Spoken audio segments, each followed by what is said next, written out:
Kim Portrait.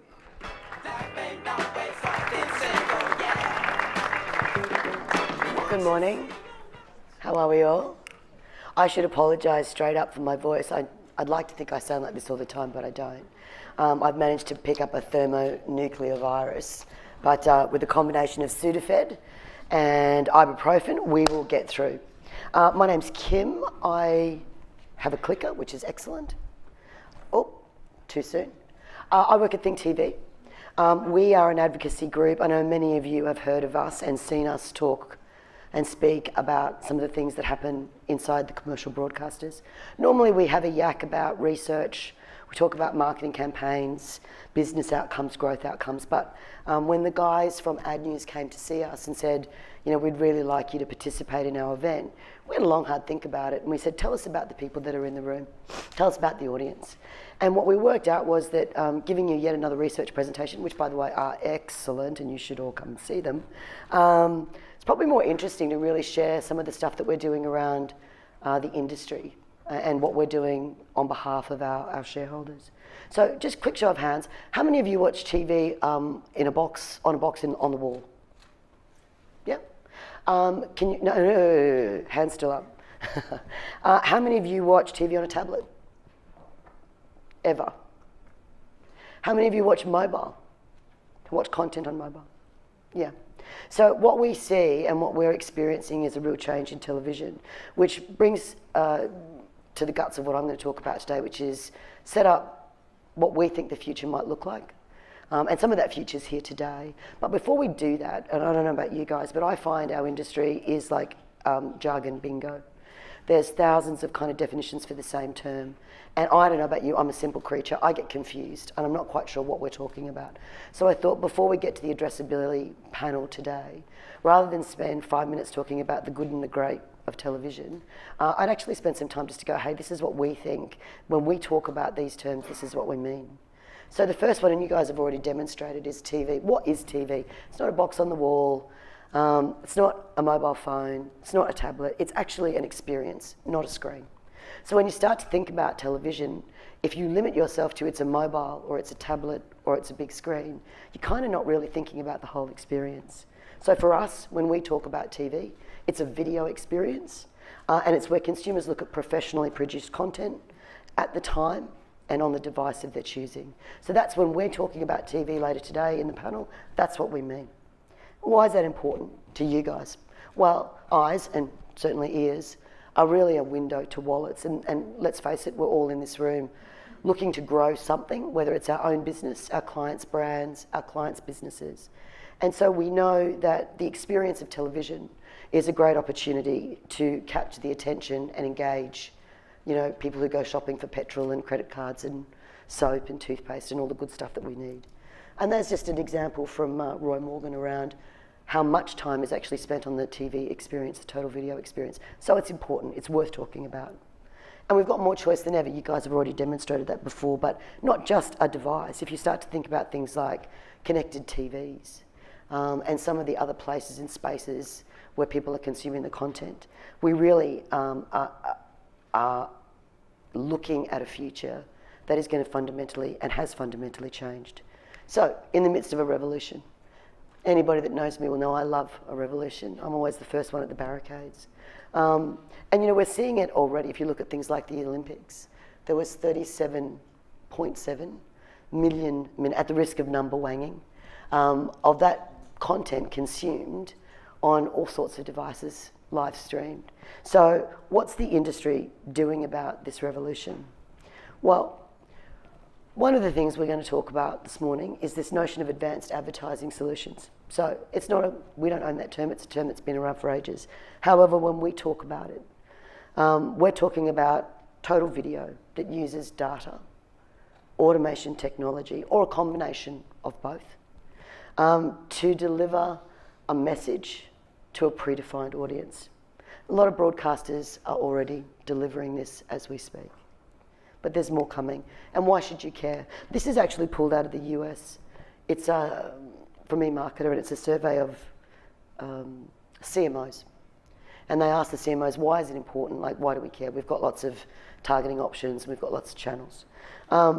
The reason it's important, advanced advertising solutions are important in total video, is because it will give you more precise targeting. It'll enable you to customise not just channels, but content. No waste, don't we love that? Impression-based, and probably the thing that's closest to Think TV's heart is accountability around that return on investment. So, world's changing. Technology and devices actually, making more options, and data, making more options available. It's important to your businesses, it's important to your clients' businesses, and we know consumers are actually consuming all of that stuff in different ways. So the elephant in the room, has TV actually changed? I don't know about you guys, but I have a swear jar at the office every time I see the headline, television is dying.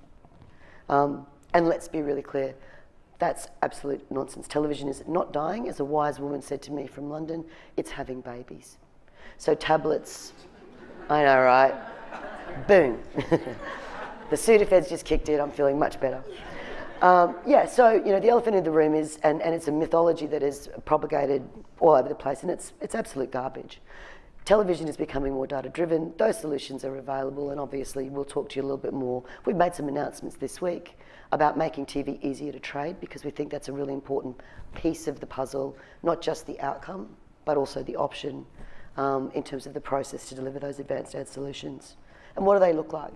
Okay, well, the first one is pretty simple. It's premium audience targeting, which is basically advertising on live TV or BVOD, which is what we call the apps that you view the commercial broadcasters through, so broadcast video on demand, that targets households, sometimes individuals, depending on the device, using age, gender, and other targeting aspects within rich data sets from broadcasters, Oztam or both. You can do that today. Actually, I'll go back. I think one of the things that's really important about premium audience targeting, though, with total video, is velocity, reach, and scale. So I think on any given Monday night, about 9.5 million Australians watch TV across various channels and platforms and devices. So it's really important that that precision targeting is considered in the context of high velocity reach, so you get there quicker. The other one is addressable, and that's really what we'll be talking about. This is the new buzzword. Do you remember when mobile was the buzzword? The year of mobile was coming, and it was always coming, and then it sort of came, everyone went, oh, that's really good. I feel like addressable is a bit the same. Now, addressable is really important because in the utopian world where you serve me the message I want at exactly the right time and then I immediately go and buy is a great concept, but the truth is we know that it doesn't always work that way. Quite often what happens is I see it in a shop window, I then see some video, I then see a piece of display, a mate rings me and says they bought the same thing. And so this addressable idea, I think we have some work to do as an industry. Our definition though, so when we talk to you, when the sales reps come to see you, is advertising that uses a unique ID. That's really important because it needs to be personal level data. And it targets those messages either to households or individuals through connected devices. Currently, it needs to be a connected device. And I won't go into all the detail of that. So the difference between premium targeting and addressable is probably that bit more precise and that bit more specific. And why do we do it? Well, we want to grow our businesses. We know the research shows us. We've got independent, robust academic research that says that you'll grow your business if you actually spend in the right places. And every brand wants to be bigger and stronger. And we actually did. So I wanted to figure out bigger and stronger, and I apologise, some of these examples are a bit old. But we actually took some programs to go, well, am I big enough and strong enough to actually go down an advanced advertising solutions pathway? So off the back of an envelope, we actually took one month, February 2018, and we worked out if some of our competitors in the video space were TV programs, how would they have rated? Because we talk a lot about 1, 2, 3, 4 and numbers and all that kind of stuff. I'm not sure how productive that is because it doesn't necessarily capture the total audience. But you can see that we spend an inordinate amount of time talking about channels and investing in channels that just don't deliver the same volume reach. Now we do it because we believe that they've got more precision around their targeting, and that's what television is going to be delivering moving forward. This is actually my favourite slide in the deck, and God bless you all for hanging in on Definition's presentation. I'm sure you all went, this is going to be great. one of the things I've noticed, and I'm quite new to the industry, to television, is the term automated trading and programmatic seem to be kind of interchangeable. And they're actually not. And I get why they are in a digital environment. In TV, automated trading is actually the use of technology to automate components of the process that are repetitive, manual, not necessarily high-value tasks.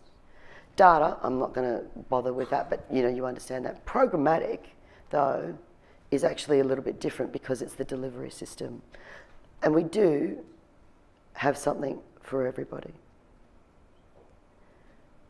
And buy something for everybody. You can currently buy all of these. I won't bore you with the details of them, but fixed buys, dynamic trading, programmatic TV, and I can tell you now, 7, 9, 10, Foxtel, MCN are aligned on these definitions.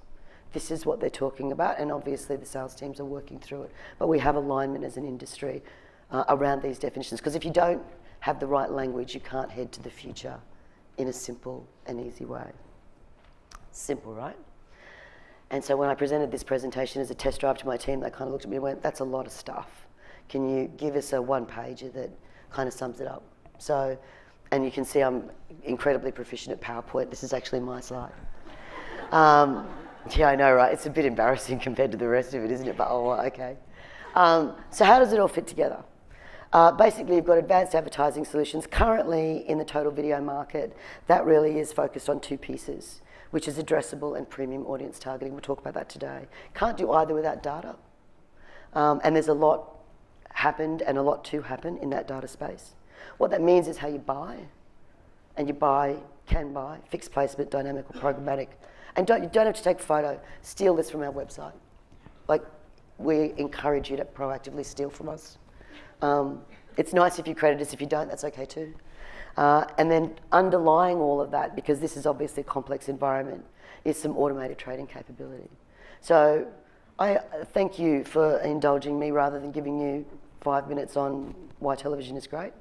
I thought it's probably more productive to help align our clients and our customers with the language that you will start to see filtering through from the broadcasters. And with that, I'm going to introduce Russell Howcroft, one of Melbourne's favourite son, a TV star in his own right, to come to the stage and call together the panel, which is the next item on our agenda.